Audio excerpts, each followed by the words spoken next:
ओम नमो भगवते वासुदेवाय। ओम नमो भगवते वासुदेवाय। ओम नमो भगवते वासुदेवाय। ओम नमो भगवते वासुदेवाय। हरे कृष्ण। हरे कृष्ण। तो आज हम लोग श्रीमद् भागवतम के प्रथम स्कंद अध्याय 13 और श्लोक संख्या 11 है ना, तो इसको पढ़ते हैं। सभी लोग मेरे साथ बोलिएगा। अपि नः सुहृदस्तात बान्धवः कृष्णदेवतः दृष्टाः श्रुता वा यदवः स्वपुर्यां सुखमासते। अपि नः सुहृदस्तात बान्धवः कृष्णदेवतः दृष्टाः श्रुता वा यदवः स्वपुर्यां सुखमासते। अपि नः सुहृदस्तात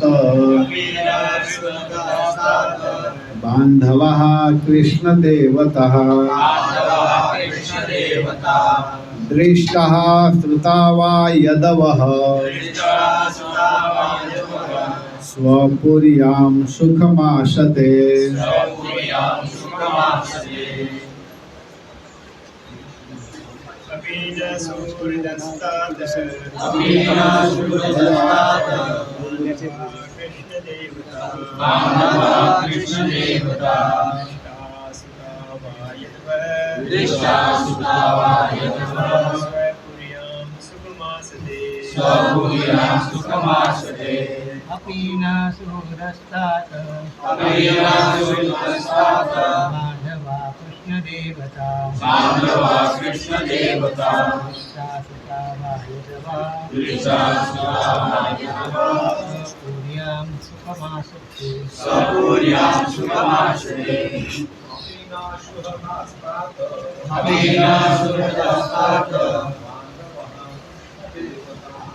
स्वपुर्यां सुखमासते। ठीक है, हरे कृष्ण। ठीक है, तो इसका केवल अर्थ पढ़ देता हूँ, इसके बाद मैं कथा राधा रानी के विषय में सुनाऊंगा। तो आप लोग इसको बोलिए। अपि क्या नः हमारे सुहृदः शुभ चिंतक तात हे चाचा बांधवः मित्र कृष्ण देवता भगवान श्री कृष्ण के सेवा में सदैव तत्पर रहने वाले दृष्टाः उन्हें देखकर श्रुताः या उनके विषय में सुनकर वा अथवा यदवः यदुवंशी मनुष्य स्वपुर्याम अपने अपने निवास स्थानों में सुखम आसते सुखी तो हैं। हे चाचा, आप द्वारिका भी गए होंगे। उस पवित्र स्थान में यदुवंशी हमारे मित्र तथा शुभचिंतक हैं। जो नित्य ही भगवान श्री कृष्ण की सेवा में तत्पर रहते हैं। आप उनसे मिले होंगे अथवा उनके विषय में सुना होगा। वे अपने अपने घरों में सुखपूर्वक रह रहे हैं ना। ये कौन पूछ रहे हैं? महाराज युधिष्ठिर। किससे पूछ रहे हैं? विदुर जी से, कि चाचा जी आप तो सब जगह विचरण करते हैं। विदुर जी 35 बरस तक तीर्थ यात्रा में निकले हुए थे। 1-2 दिन नहीं, 35 वर्ष तक। और देखिए विदुर जी की साधुता को आप ऐसे समझ सकते हैं कि जानना हम लोगों को ज़रूरी है कि भक्त को कैसे होना चाहिए, साधु को कैसे होना चाहिए, इसके विषय में जानना अत्यधिक जरूरी है।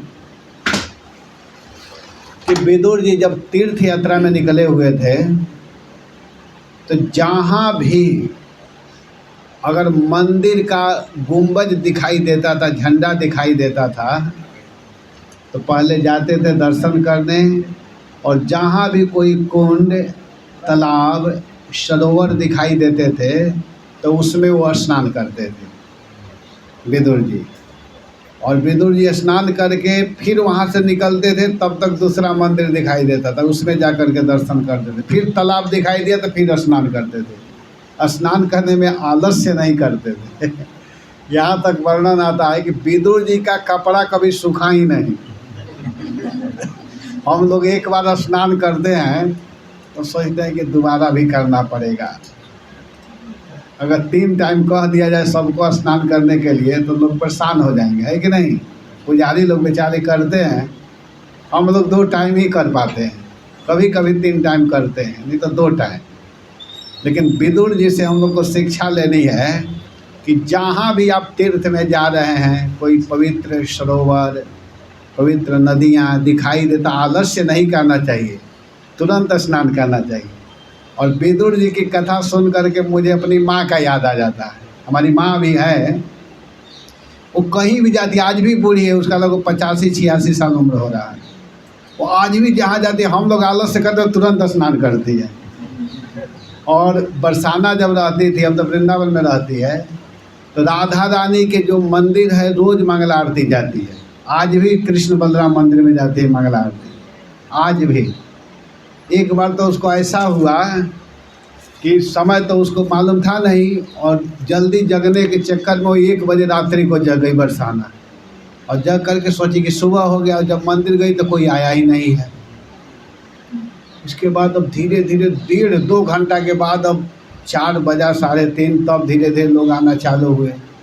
तो ऐसे करके तो विदुर जी ऐसे महात्मा थे, ऐसे महात्मा है कि जहाँ भी जाते हैं स्नान करते हैं, दर्शन करते हैं। तो उसी विदुर जी से महाराज युधिष्ठिर पूछ रहे हैं कि चाचा जी आप यह बताइए कि आप तो द्वारिका भी गए होंगे, द्वारिकापुरी, और वहाँ गए होंगे तो जो यादव लोग भगवान को ही अपना सब कुछ मानते हैं, भगवान की प्रीति के लिए ही जीते हैं, उनका उद्देश्य और कोई दूसरा नहीं होता है, उनका जीवन ही भगवान को खुश करना है। इसी को तो प्रेम कहते हैं। प्रेम में और काम में बहुत अंतर है। नीचे इंद्रिय तृप्ति इच्छा तार नाम काम, और कृष्ण इंद्रिय प्रीति इच्छा धरे प्रेम नाम। जो अपने इंद्रियों को तृप्त करना चाहता है उसको काम कहते हैं। देख करके, छू करके, बोल करके, खा करके, जैसे भी हो, उसकी व्याख्या बहुत लंबी है। तो जो अपने इंद्रियों को तृप्त करना चाहता है, अगर किसी से बात करके भी उसे अच्छा लग रहा है, उसका मतलब अपने को प्रसन्न करना चाहता है। किसी को छू करके या खा करके, देख करके, तो उसको काम कहते हैं। लेकिन हमारे प्रियतम कैसे प्रसन्न होंगे, हमारे स्वामी कैसे खुश होंगे, उसको जो करना चाहते हैं उसको प्रेम कहते हैं।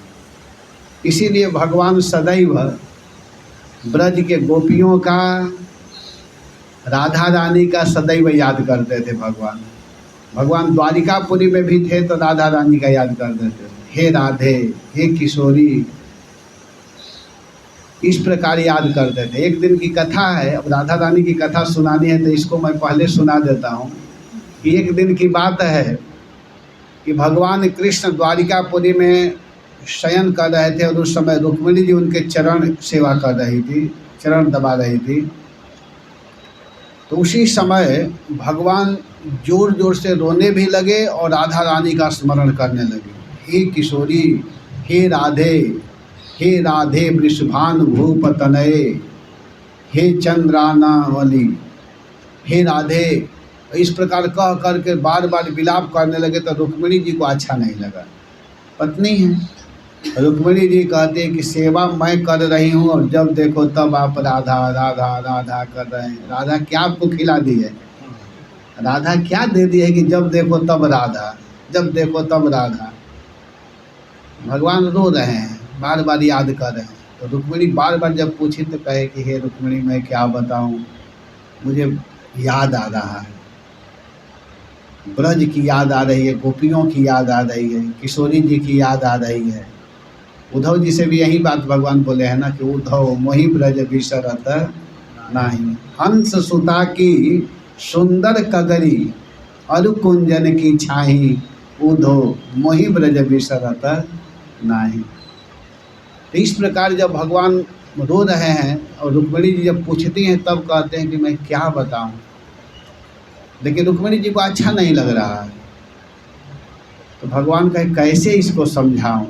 तो एक भगवान लीला किए, और लीला करते हुए भगवान क्या किए कि तुरंत एक भगवान तो भगवान हैं, लगे छटपटाने को। अरे मेरे पेट में बहुत ज़्यादा जोर से दर्द हो रहा है, मैं अब क्या बताऊं, मेरा प्राण चला जाएगा, मेरा प्राण चला जाएगा। तो सारी पत्नियां एकत्रित हुई, 16,108 जो पत्नी है भगवान की। कही हे प्रियतम, आप कैसे ठीक होंगे? तो कही कि देखो, अगर ठीक करना है तो एक ही उपाय है, किसी डॉक्टर से मैं ठीक होने वाला नहीं हूँ, अपने रोग का दावा मैं स्वयं जानता हूँ।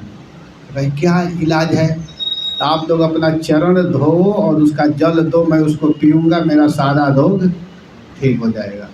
अब सब पत्नियां एक दूसरे की तरफ देखने लगी, कहते कौन नरक में जाएगा, हम लोग इनकी पत्नी हैं, अपने चरण जल को इनको पीने को दूंगी, कोई नहीं देने के लिए तैयार हो जाए। और भगवान छटपटा रहे हैं, और हाय मेरा प्राण अब निकल जाएगा, इस प्रकार रो रहे थे।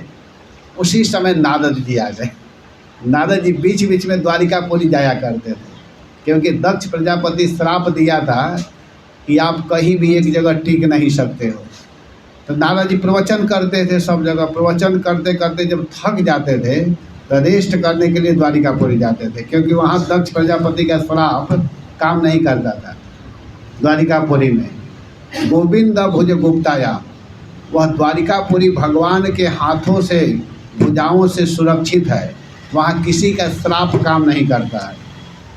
तो नारद जी को यह बात पता है कि मुझे अगर रेस्ट करना है तो द्वारिकापुरी चलना चाहिए, वहाँ 2-4-10 दिन रुक सकता हूँ, वहाँ दक्ष प्रजापति का श्राप काम नहीं करेगा। तो बीच बीच में जाते थे।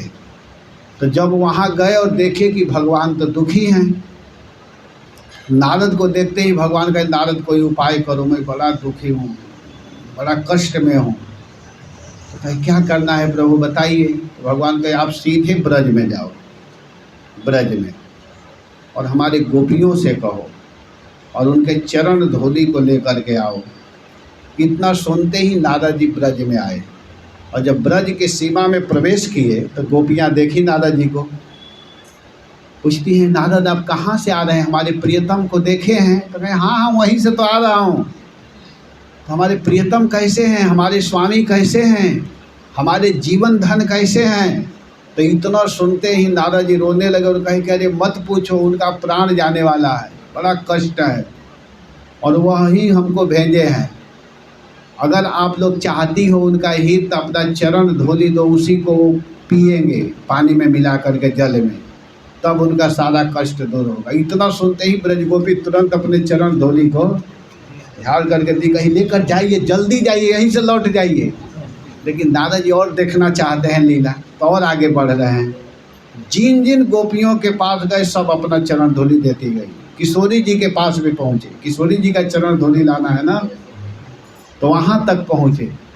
और राधा रानी कही कि अरे तुम इतना देर कर दिया, हमारे पास पहले आना चाहिए, ठीक है ले करके जाओ। तब राधा रानी और सब गोपियाँ एकत्रित है, और नारद जी पूछ रहे हैं कि आप लोगों को थोड़ा भी भय नहीं है, थोड़ा भी डर नहीं है? आप लोग अपना चरण धूलि दे रही हो, मालूम है इसका अगर पान करेंगे तो आप सबको नरक में जाना पड़ेगा।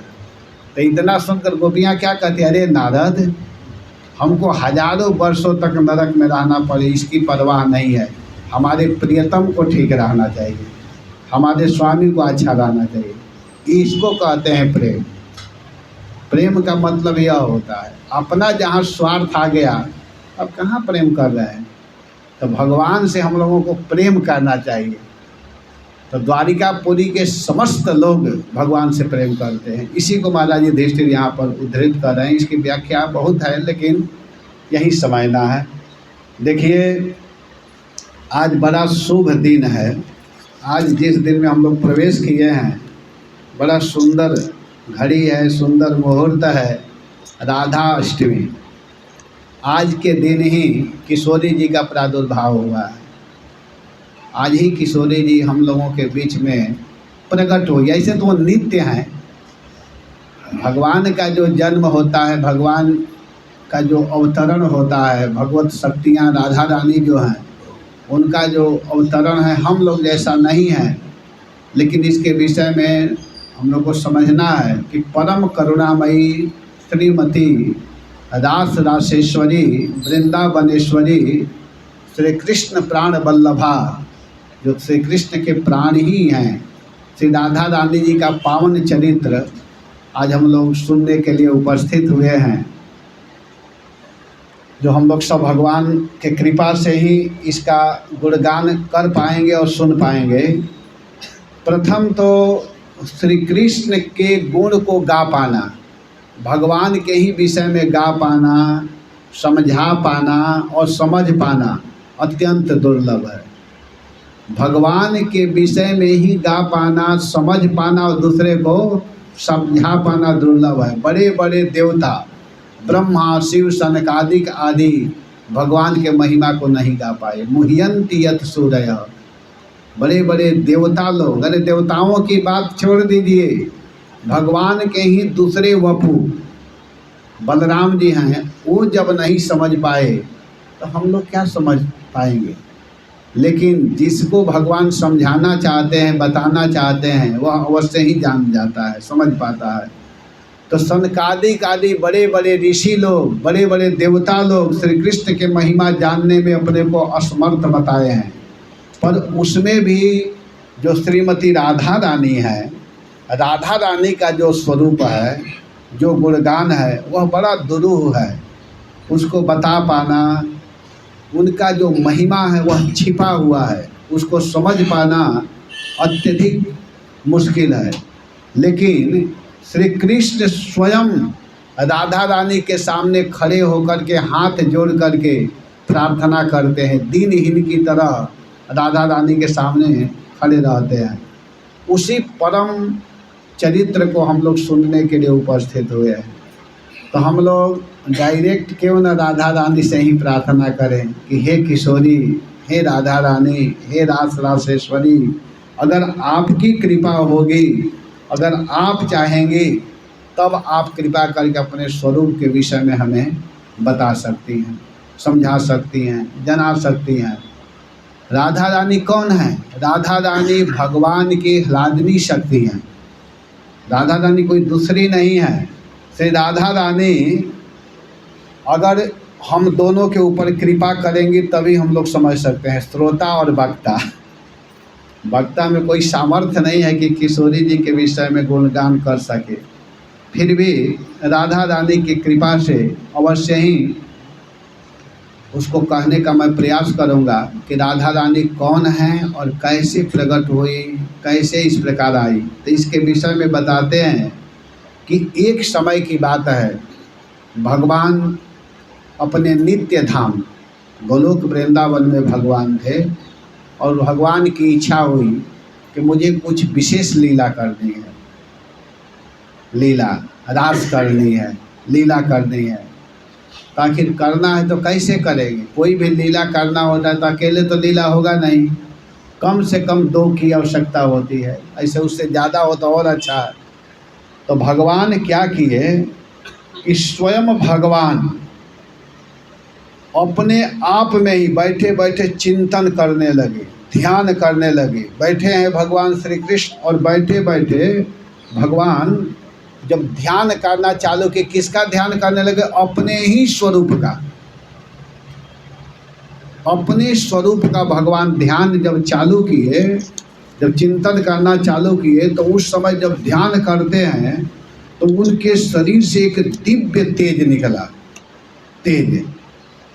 और जो तेज निकलता है तो उस तेज में ही एक सुंदर है, तेज जो पुंज है, उस तेज पुंज से एक सुंदर, एक प्रिया जी का माने आविर्भाव होता है। उसमें से एक दिव्य जो ज्योति निकला भगवान के शरीर से ही। और इसके बाद जैसे कि भगवान के ही शरीर से कमल निकला है और कमल से ब्रह्मा जी का जन्म हुआ, वैसे ही भगवान का ही स्वरूप, भगवान अपने स्वरूप का ही ध्यान कर रहे हैं, किसी दूसरे का ध्यान नहीं कर रहे हैं। ध्यान देना आप लोग। उसी समय उसी तेज पुंज से प्रिया जी का आविर्भाव हुआ। जो तेज निकला उसी तेज से प्रिया जी का आविर्भाव हुआ। और जब आविर्भाव हुआ तो बहुत सुंदर सुंदर दिव्य रूप है। ब्रह्म वैवर्त पुराण में वर्णन आता है कि आविर बभूव कन्यैका, आप लोग बोलिए, आविर बभूव कन्यैका, आविर बभूव कृष्णस्य वाम पार्श्वतः धावित्वा पुष्पमानीय दधाव धैर्यं प्रभो पदे। उस समय जो कन्या प्रकट हुई, वह कन्या प्रकट होते ही भगवान के वाम अंग में आकर के बैठ गई। भगवान जो थे, भगवान कृष्ण, उनके वाम अंग में आकर के वह वाम पार्श्व माने वाम भाग में बैठी। और उस समय इतना सुंदर उनका दिव्य शरीर है, इतना सुंदर रूप दिखाई दे रहा है, इतनी सुंदर लग रही है। फिर रास संभूय गोलोके, गोलोके रास संभूय गोलोके दधाव हरे पुरः तेन राधा समाख्याता, तेन राधा समाख्याता पुरावेद द्विजोत्तमा साच संभाष्य गोविंदम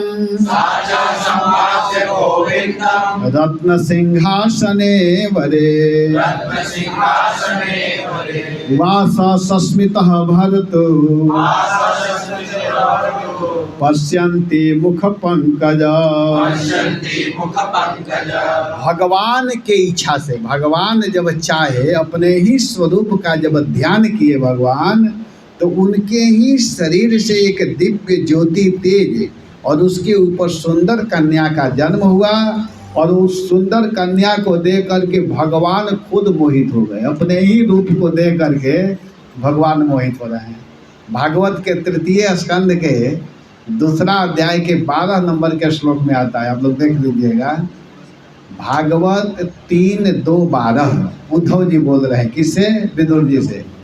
यन्मर्त्य लीलौ पैकं स्वयोग मायावलं दर्शयता गृहीतम् विस्मापनं स्वस्य च सौभगर्धे पदं पदं भूषणभूषणांगं परं पदं भूषणभूषणांगम। भगवान का इतना सुंदर रूप है, उद्धव जी वर्णन किए हैं कि भगवान जब अपने रूप को देखते हैं तो मोहित हो जाते हैं। इतना सुंदर भगवान का रूप है। हम लोगों को कभी भ्रम नहीं करना चाहिए कि जब भगवान को हम साड़ी पहनाते हैं, भगवान को गहना पहनाते हैं, भगवान को सुंदर सुंदर माला पहनाते हैं, तो इससे भगवान अच्छे लगते हैं। ये भ्रम नहीं करना चाहिए। भगवान का शरीर इतना सुंदर है कि उसमें वो जा कर के अच्छा लगने लगता है, ये समझना है। आप कैसा हूँ माला पहना दीजिए, कैसा हूँ वस्त्र पहनाइए, लेकिन जब भगवान के शरीर पर जाता है तो वह वस्त्र अच्छा लगने लगता है। भगवान के शरीर की विशेषता है, भगवान के सौंदर्य की विशेषता, इतनी सुंदर हमारे प्रभु हैं। एक बार राधा रानी, जो राधा रानी हैं, भगवान श्री कृष्ण जब अलग चले गए थे तो राधा रानी रो रही हैं और रोते हुए अपने संदेश को भेजना चाहती हैं। किसके पास? भगवान के पास। लेकिन कैसे भेजें? उस समय मोबाइल की व्यवस्था नहीं थी कि फ़ोन लगा दें, कोई व्यवस्था था नहीं। तो राधा रानी सोची कि मैं अपनी सूचना को कैसे भेजूँ, कैसे पत्र को भेजूँ, किसके माध्यम से भेजवाऊँ। तो राधा रानी बादल के तरफ देखती हैं। बादल तो सब जगह चलता है ना, तो बादल को देख कर कहती कि इसी को मैं अपना भाई बनाती हूँ। राधा रानी बादल को भाई बनाई और भाई बना करके पत्र लिखती हैं। बहुत सुंदर पत्र है। कहती हैं कि बीरन बदरा मोर ले ले जा संदेशावा बीरन बदरा। हे बीरन भैया, हे बादल भैया, बीरन कहते हैं भाई को, आप कृपा करके मेरे पत्र को ले जाइए। तो बादल पूछा कहाँ ले जाना है? तो हमारे स्वामी के पास। तो बादल पूछा कि आखिर मैं उनको पहचानूंगा कैसे? तो कहती हैं कि रूप बाटे सांवला मुकुट मोर माथव। हमारे जो प्रियतम हैं उनका रूप सांवला है और अपने माथे पर मुकुट धारण किए हुए हैं। तो बादल कह रहा है कि सांवला तो रूप किसी का हो सकता है, मुकुट तो कोई पहन सकता है, तो क्या वही आपका प्रियतम है? ये तो कोई भी हो सकता है। तो कहती है नहीं, गले बन माला व बसुरिया बीचे हाथ हो। उनके गले में बन के माला होंगे और हाथ में बांसुरी। कहता है आप विचित्र बात कर रही हो, माला तो कोई धारण कर सकता है, बांसुरी तो कोई ले सकता है। तब राधा रानी क्या कहती हैं कि रूपवा लखत हुई हैं लाख लोग साथ हो बीरन बदरा। हमारे प्रियतम जिस मार्ग से जाते होंगे करोड़ों करोड़ लोग एक तरफ होकर के प्रियतम को देखते होंगे, वहीं हमारे स्वामी हैं, वहीं हमारे प्रियतम हैं। तब बादल का कि हाँ, यह परिचय बिल्कुल सही है। भगवान इतने सुंदर हैं, इतने सुंदर हैं कि लोगों की तो बात छोड़ दीजिए, स्वयं भगवान मोहित हो जाते हैं। यन मर्त्य लीलौपैकम स्वयोगम मायावलम दर्शयता गृहीतम विस्मापनम स्वस्य च सौभगर्दे। अपने सौंदर्य को देख करके भगवान मोहित हो जाते हैं। तो आज वही भगवान अपने रूप का ही, अपने स्वरूप का ही जब चिंतन किए तो वह तेज भूत हो करके वही रूप गाढ़ हो करके, अत्यंत गाढ़ हो करके आह्लाद ही भगवान का स्वरूप ही एक किशोरी के रूप में प्रकट हुआ। और जब प्रकट हुआ तो उस रूप को भगवान जब देखे तो देख करके मोहित हो गए। वर्णन आता है उसी समय स्त्री जी क्या की कि प्रकट हुई और प्रकट होकर के तुरंत भगवान को गलबाहियाँ, ऐसे गलबाहियाँ देने लगी और वाम भाग में आकर के स्थित हो गई, विराजित हो गई। राधा रानी को समझिए कैसी राधा रानी कौन है। तो वहीं राधा रानी वाम भाग में आकर के बैठी और दोनों विराजित हो गए, जुगल सरकार हो गए। बोलिए युगल सरकार की जय। भगवान राधा और कृष्ण दो रूप में हो गए, एक ही कृष्ण, कृष्ण एक ही है। कृष्ण जो है वही राधा है, राधा जो है वही कृष्ण है, कोई दूसरे नहीं है। ये भ्रम नहीं करता है, कृष्ण ही राधा रूप में आए हुए हैं। हम लोग जो भ्रम करते हैं, राधा कृष्ण एक हैं, दो देह केवल है, आत्मा एक है। जो कृष्ण सोचते हैं वही राधा सोचती है और जो राधा सोचते हैं वही कृष्ण सोच रहे हैं। उसमें कोई अंतर नहीं है, कोई भेद नहीं है। तो इस प्रकार गलबाहियाँ दे करके वाम भाग में स्थित हो गई, विराजमान हो गई और भगवान श्री कृष्ण की इच्छा हुई और भगवान सोचने लगे कि और कुछ विस्तार होना चाहिए, हम लोगों को रास करना है ना, आगे की लीला करनी है। तो भगवान जब सोचे तो भगवान जो सोच रहे हैं वही राधा रानी सोच रही है, दोनों में कोई अंतर तो है नहीं। जब शरीर दो है, मन आत्मा सब एक है, तो भगवान सोचे कि विस्तार होना चाहिए। उसी समय क्या हुआ कि राधा रानी भगवान के मनोभाव को समझ रही हैं। तो राधा रानी जैसे भगवान सोचे और चिंतन किए तो राधा जी प्रकट हुई, उसी प्रकार राधा रानी जब ही चिंतन की तो चिंतन करते ही क्रमशः 8 सखियाँ प्रकट हो गई। 8 सखियाँ, उसमें सबसे मुख्य जो प्रथम सखी हैं जिनका नाम है ललिता जी। तो ललिता जी प्रकट हुई, और ललिता जी जब प्रकट हुई तो ललिता जी बहुत सुंदर रूप वाली हैं, और वह ललिता जी प्रकट होकर के भगवान के दाएं अंग में आकर के बैठ गई। राधा रानी वाम भाग में हैं और ललिता जी कहाँ हैं? दाहिने अंग में। कृष्ण के दाएं तरफ, दाहिने तरफ ललिता जी हैं और बाएं तरफ। इसके बाद जब चिंतन किया गया तो विशाखा जी प्रकट हुई, और विशाखा जी जो हुई वो राधा रानी के बाएं तरफ में उपस्थित हुई। फिर क्रमशः चित्रा जी, फिर इंदुलेखा, रंग देवी, तुंग विद्या, चंपक लता, सुदेवी, और सबका अलग अलग सेवा है। 8 का सेवा भी अलग अलग है।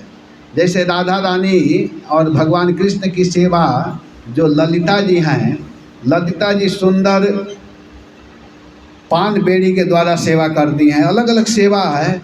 और विशाखा जी केसर आदि के द्वारा उनकी सेवा करती हैं। चित्रा जी सुंदर माला प्रदान करती हैं। इंदुलेखा जी सुंदर प्रसाद बनाती हैं, अमृतमय सुंदर भोजन कराती हैं। और रंग देवी चंदन आदि का लेप करती हैं, दिव्य महावर आदि की सेवा करती हैं। तुंग विद्या जी जो हैं सुंदर भगवान को गा करके नृत्य करके रिझाती हैं। अगर जिसको गाने आता हो, नाचने आता हो तो भगवान की सेवा के लिए करना चाहिए।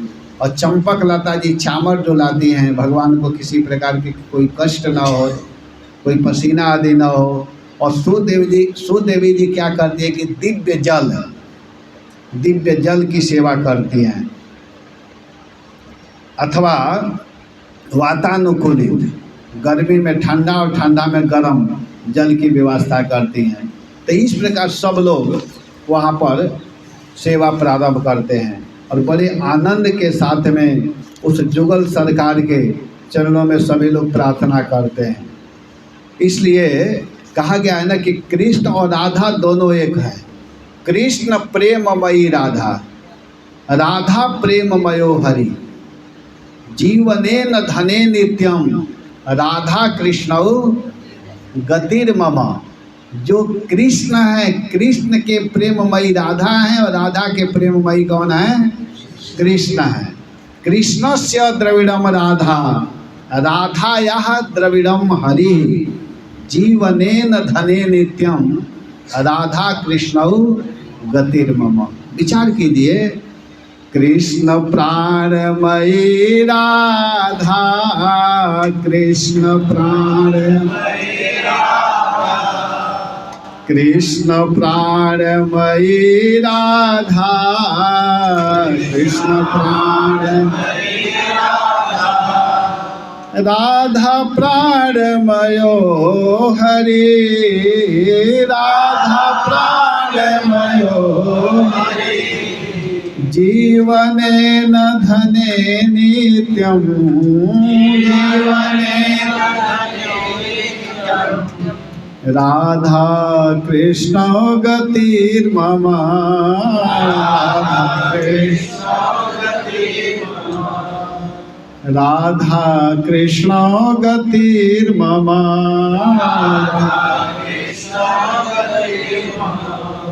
राधा जी कहाँ रहती हैं? कृष्ण कहाँ रहते हैं? कृष्ण गेहे स्थिता राधा, कृष्ण गेहे स्थिता राधा, गेहे स्थितो हरि, राधा गेहे स्थितो हरि, जीवनेन धने नित्यं, जीवनेन धने नित्यं, राधा कृष्ण गतिर्मम, वही राधा कृष्ण हमारे गति हों। फिर कितना सुंदर भाव प्रस्तुत करते हुए कह रहे हैं कि कृष्ण स्थित, कृष्ण के चित्त में, कृष्ण चित्त स्थिता राधा,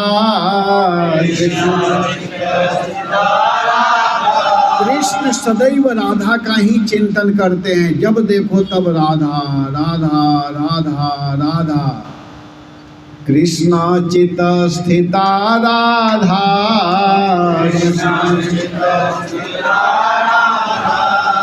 राधा चित स्थितो हरे, राधा जीवनेन धने नित्यं, राधा कृष्ण गतिर्मम,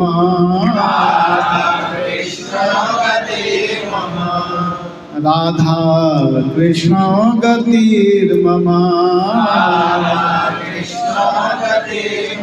और देखिए, इससे भी हम लोग मिला सकते हैं कि दोनों एक दूसरे को कितना चाह रहे हैं।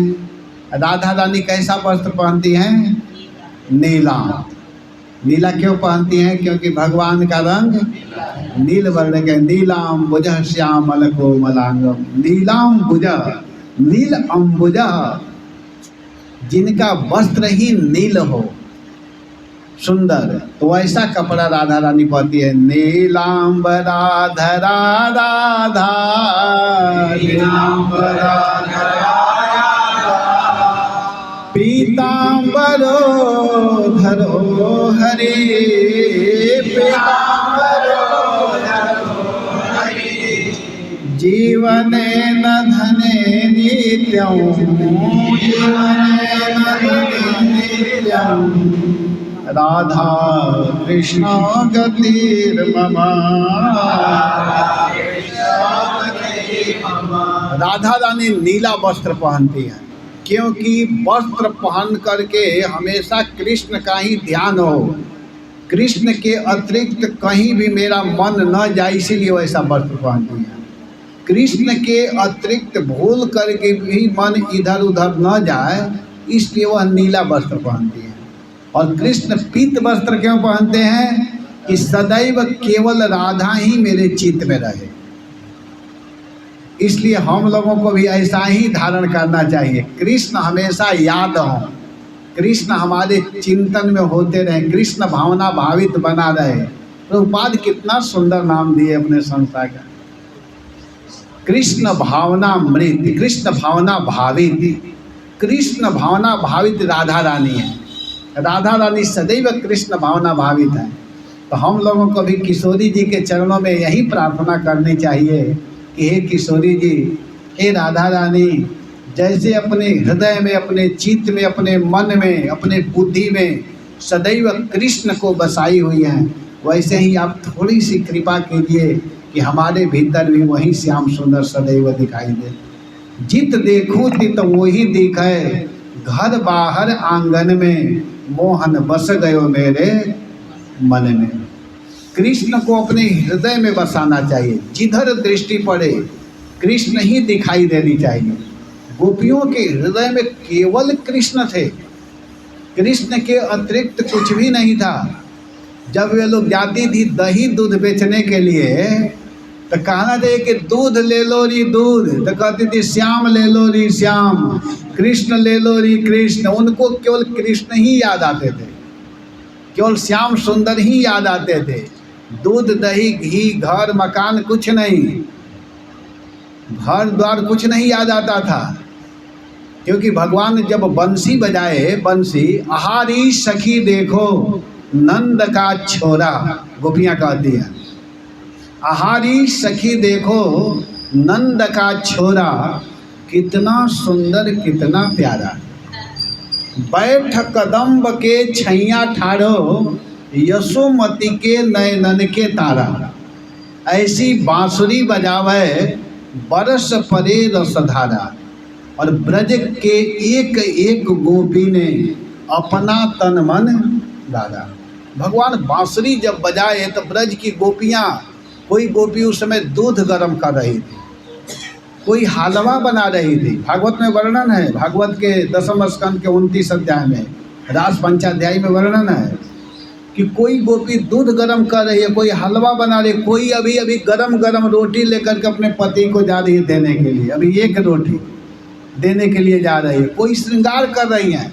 और उसी समय तासामाविर्भूत, उस समय भगवान अपि तादात्री शरदो फुल्ल मल्लिका विच्छदंतु मनश्चक्रे योग मायाम उपाश्रित। भगवान उस समय विचार किए कि अब मुझे रास करनी है, गोपियों को बुलाना है। तो भगवान जब ही बंसी बजाए और बंसी की आवाज़ सुनकर के गोपियाँ सीधा भागना चालू की कृष्ण के ओर। पति को एक पूरी दी है, अभी एक पूरी बेचारे खाए हैं, दूसरा के प्रतीक्षा कर रहे हैं कि अभी गर्मा गर्म पूरी आने वाली है, और तब तक बंसी का आवाज़ कान में पड़ी और गोपी अब पति के तरफ थोड़े जाएगी, वो असली पति के तरफ भागने लगी। वास्तविक पति तो श्याम सुंदर ही है ना, कृष्ण के ओर भाग पड़ी, कृष्ण के तरफ चली गई। तो ये हैं गोपियाँ, ये है राधा रानी। राधा रानी सदैव जब देखो तब कृष्ण कृष्ण कृष्ण कृष्ण। भागवत में वर्णन है रास पंचाध्यायी में, हा नाथ रमण प्रेष्ठ। राधा रानी ये बोली है श्लोक, भागवत में है, हा नाथ रमण प्रेष्ठ। भागवत के 10वें स्कंद 30वां अध्याय में है, हा नाथ रमण प्रेष्ठ क्वासी क्वासी महाभुज दास्यास्ते कृपणाया में सखे दर्शय सन्निधि। हे श्याम सुंदर, आप हमें छोड़ करके कहाँ चले गए, कहाँ चले गए? आपके बिना मैं एक क्षण भी रह नहीं सकती हूँ।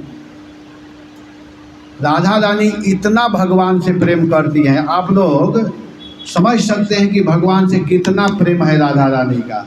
तो यहाँ पर यही वर्णन है कि नीलांबर धरा राधा, नीलांबर नीलांबर धरा राधा, नीलांबर पीतांबरो धरो हरि, पीतांबरो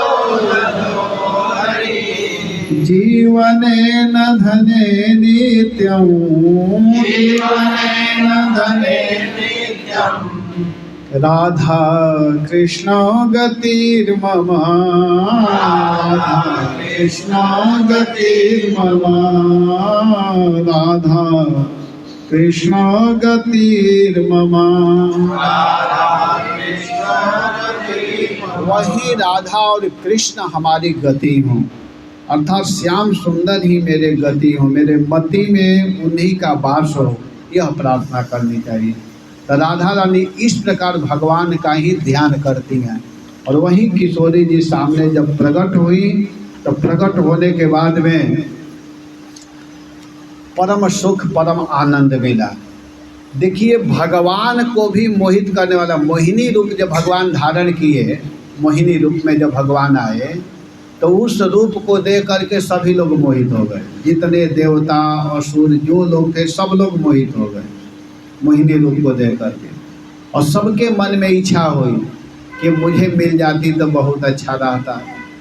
सब प्राप्त करना चाह रहे हैं मोहिनी रूप को देख करके, आकर्षित हो रहे हैं।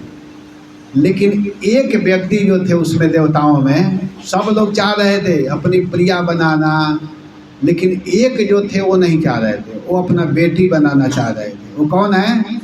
सूर्यदेव। सूर्यदेव उनको अपना कन्या के रूप में, बेटी के रूप में चाह रहे थे। और उनकी हृदय के बात को मोहिनी जी समझ गई, मोहिनी जी समझ गई हृदय के बात को। तो जब समझी हो तो कही कि देखो पुत्र रूप में प्राप्त करना ही मेरे को मुश्किल हो जाता है लोगों को। जब मुझे पुत्र रूप में चाहते हैं तो बड़ा तपस्या करना होता है, और आप बेटी रूप में प्राप्त करना चाहते हो तो इसके लिए तो बड़ा घोर तपस्या करना पड़ेगा। इतना जल्दी तो मैं मिलने वाला हूँ नहीं, बेटी बनाना है तो तपस्या तो करना होगा। तो कहे कोई बात नहीं, मैं तपस्या कर लूँगा, हमको कोई चिंता नहीं है, लेकिन मैं आपको बेटी रूप में चाहता हूँ।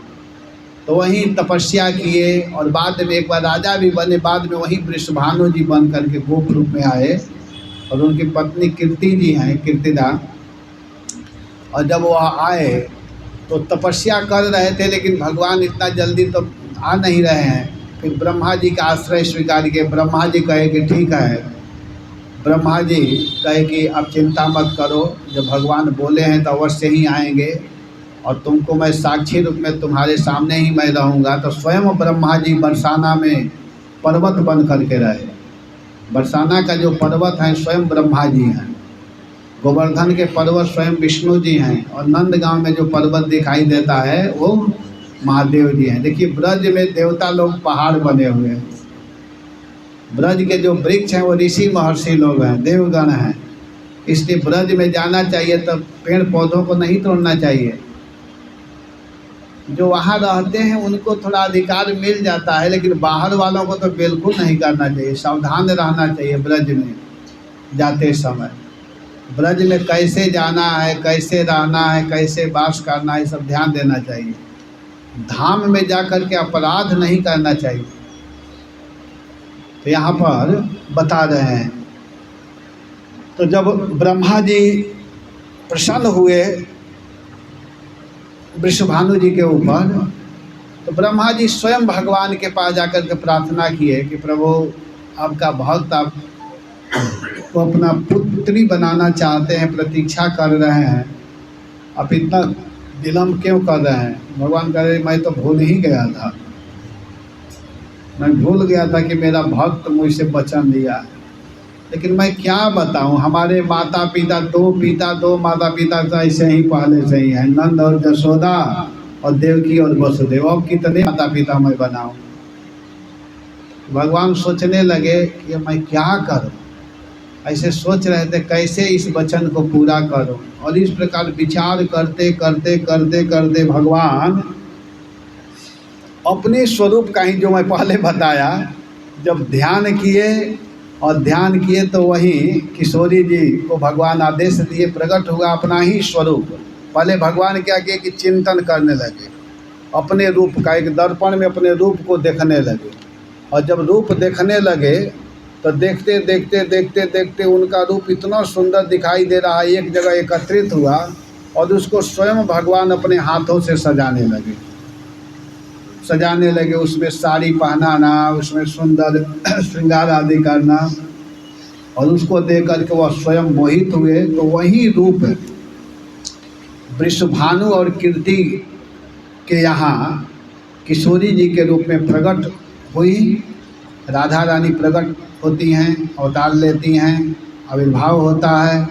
और जब आविर्भाव हुआ तो किशोरी जी नेत्र को बंद की हुई थी, नेत्र नहीं खोली थी। तो वृषभानु जी को बड़ा चिंता हुआ कि हमारी बेटी इतनी सुंदर है लेकिन उसका आँख क्यों नहीं खुला हुआ है, नेत्र क्यों नहीं खुला है। तो कोई भी आते थे इस बात को कहते थे। फिर नारद जी भी आए, तो नारद जी तो दर्शन किए। नारद जी को किशोर जी ने सुंदर दर्शन दिया, आँख खोल करके नारद जी को देखी, क्योंकि वो भगवान कृष्ण के नाम को गा रहे थे उनके सामने। हरे कृष्णा कृष्णा कृष्णा हरे हरे, हरे राम राम राम हरे हरे।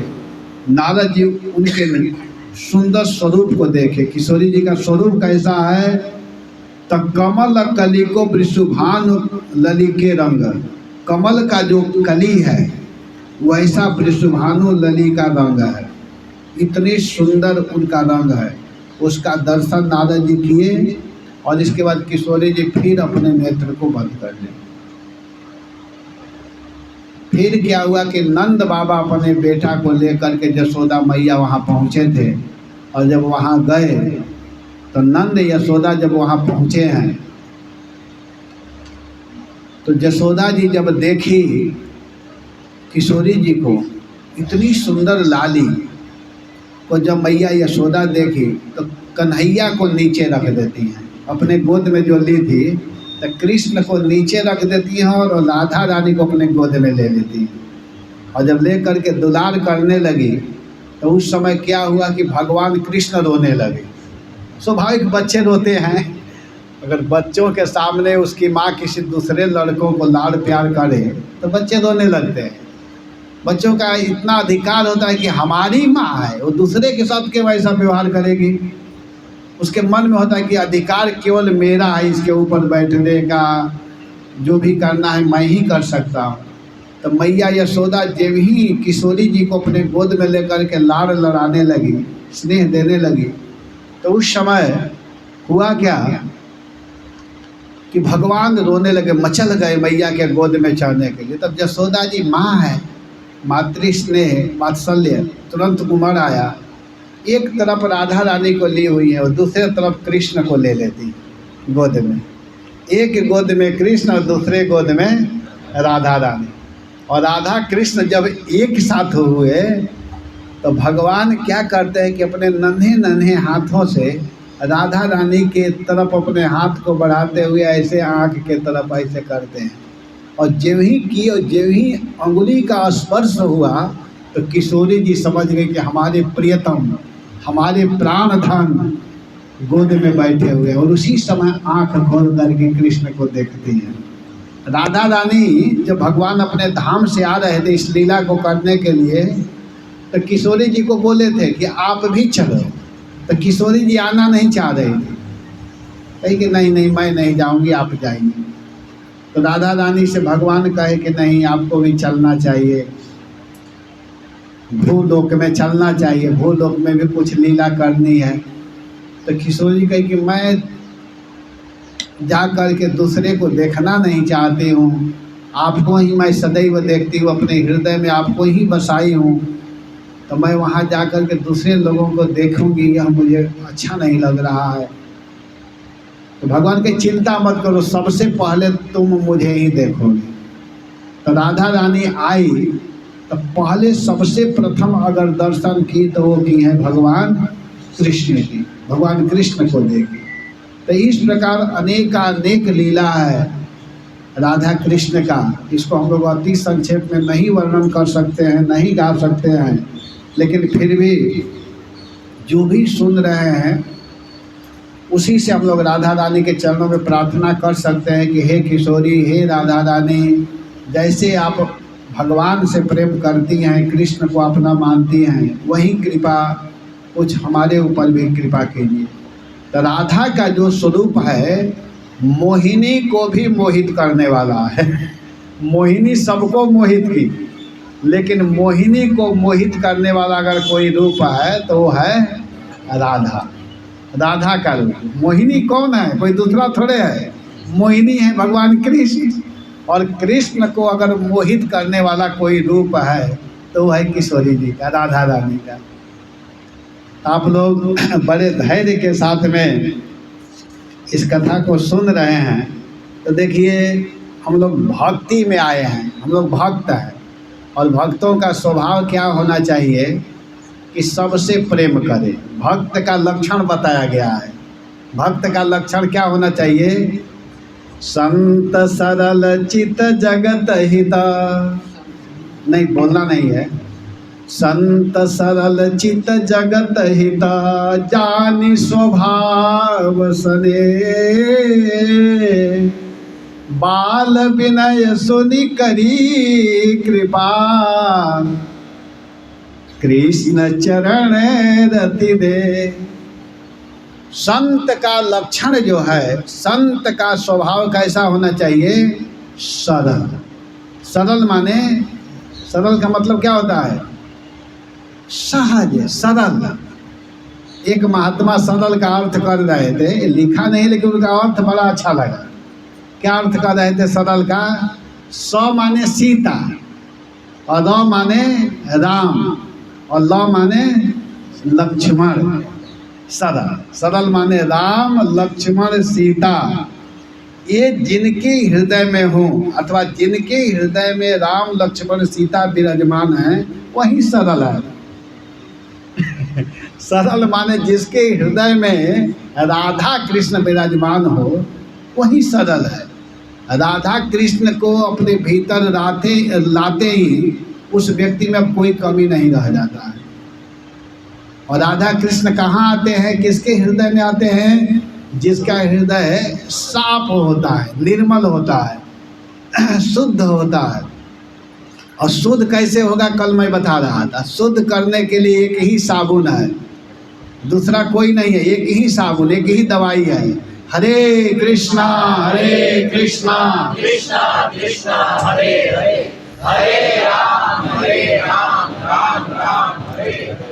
उसी को संत कहते हैं, उसी को साधु कहते हैं। और साधु जो होते हैं कहीं भी रहते हैं, किसी भी अवस्था में रहते हैं, वो घबराते नहीं हैं।